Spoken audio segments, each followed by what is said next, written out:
Welcome back to another episode of the Casey Campbell Podcast. Casey Campbell with you, of course. Pleased to be joined by Christian Weir of TJ Speed Motorsports, who, of course, competes in the USF Pro 2000. And, of course, he'll be one of the drivers you'll hear from constantly throughout the season on this channel. We're talking about his weekends and stuff. So how did St. Pete go? How the first good to get back in the car, and overall was you learned a lot this weekend. May have not been the results that you wanted, but overall, maybe it'll be good to have something to go off of for Sebring. Yeah, it was definitely a very up and down weekend. We started practice very strong, but I ended up making a mistake in the last lap and kind of doing the rear end of my car. But I feel like it definitely went well, definitely for my first weekend in USF Pro 2000. We ended up with a P17 in the first race with contact, and then P10 in the second race, just starting mid pack. So it's obviously a very hard track to pass at street course, but I'm definitely very proud of where we finished. Yeah. So just talk about overall, like, racing at St. Pete. What's it like racing on a street course? I'm probably one of few drivers that like absolutely love it. I feel like a lot of people that's kind of love a hate thing, but like street tracks, especially St. Pete, they're so much fun to race at, especially when you're going side by side of a car. You never know if you're going to go in the wall, the other guy's going to go in the wall, but it's definitely a lot harder, obviously, than a normal road course or an oval, just because every time, you are passing, like I said, it's kind of a matter of time when you're side by side if you're going to go in the wall or not. And So it's a lot more of a thrill every time you're doing a lap around there. yeah. So just how was it out there? I know that first race. Let's talk about race one for a minute. Let's just kind of talk about what happened in that, and then we'll go to race two. So race one, we actually had a very good start. We got out of the first few corners a few spots ahead, but then going into turn four, I ended up making contact with another driver on the inside of the corner. It was deemed a racing incident, but you never really know with.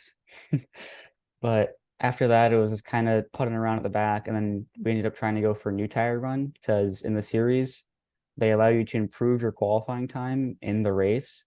So I would have been able to get a faster time in the race to start further ahead in race two, but got a little bit unlucky at the end of a safety car, so we kind of just finished at last. Yeah. And then race two, it was a good result. All three TJ Speed cars got in the top 10. So that was a solid day to end the first weekend of racing. Yeah, it was definitely a really good result for the team to start, first season in the series. Of course, all top 10 is great. We definitely could have achieved more. I feel like all three of us drivers had a little bit more in us, but race two was definitely very interesting. There was a few safety cars in it and a few restarts that made it quite challenging just to defend with the drivers behind. But it really just got caught up in the rhythm. The track was in really rough shape after the Indy cars race, and it was really mainly about keeping on track and keeping it clean rather than really pushing for the result. Yeah, of course, there was a huge delay between the IndyCar race and your race. So, what were you doing during that time? I was just kind of smack talking a bunch of the drivers. We're all huddled up in this little area and we're all just sitting in there waiting for felt like an forever, but it was about an hour and a half delay, I think it was. Yeah, So I was very calm during it. We're all just kind of just like whatever, but it was definitely interesting to say the least. yeah. So it's like so it's just like is it just like waiting around and seeing like did it have really any like effect on it? It's like, oh, I'm just here. It's like, oh, I just need to get in this car. Yeah, my mindset is just kind of like just kind of get in and drive. So it didn't really affect me that much. I feel like for other drivers, it could have affected them more. But I was actually kind of enjoying the little bit of the break before the race because it let me kind of suss out the competition, see what everyone else is doing. But it's I used to be a little bit more prone to getting a little bit more anxious about it because you're waiting longer and longer. Everyone's getting all tensed up. You fear that you're going to make a mistake. All these things run through your head, but staying calm and staying distracted really helps. Yeah. Well, what are some of the ways that you kind of stay distracted? Um, Sleeping. Oh, I well, try to get sleepy and calm, and whenever I do that, I don't really think about much else other than just the race. yeah, for sure. And then of course, really. Coming off St. Pete, how do you feel like just kind of over the overall recap? Obviously, some things to work on, improve, but of course, we got Sebring coming up in just a few weeks. So overall, ready to go there. Of course, we did all the of course, that's where all the testing happened. So how exciting is it to go down to Sebring, and you're going to be running the full course there? Yeah, it's definitely gonna be very interesting. We're pretty well aware of our weaknesses on track, but I feel like with Sebring, everyone has a ton of testing there. It's definitely gonna be an interesting weekend, and it's gonna be, I feel like, a lot of passing or very little, just because no one really knows the track. And even though there's a bunch of long straightaways there, there's also a lot of high speed corners that can make it hard to get close to the cars. So I feel like it's either gonna be actually very good racing or just total crap, just because I feel like there's going to be hard to have a little bit in between there.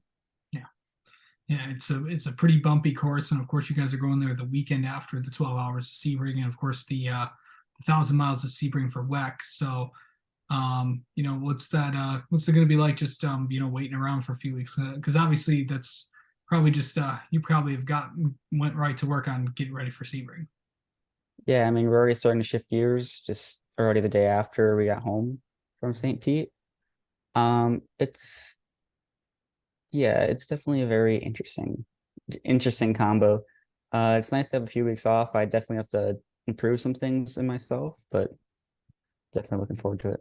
Yeah, and of course, after this, you're going to have probably the longest gap in the season before the season really gets going.